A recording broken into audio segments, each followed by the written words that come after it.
Hey, my name is Ralph and I'm with Flexfilm, and I want to announce that we have a limited supply of these cool little UV cards.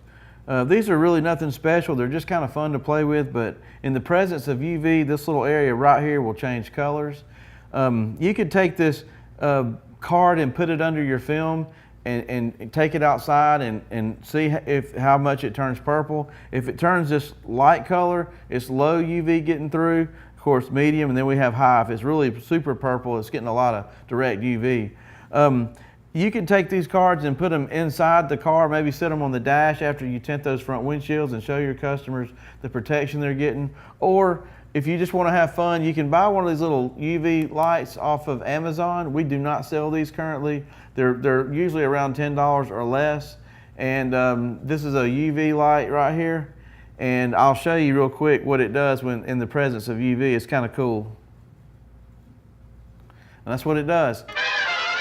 So if you're interested in these little cards, all you have to do is go to our website, flexfilmstore.com. Look for our search bar, type in UV, and these will pop right up. Remember, we have a limited supply, so get yours while they're in stock.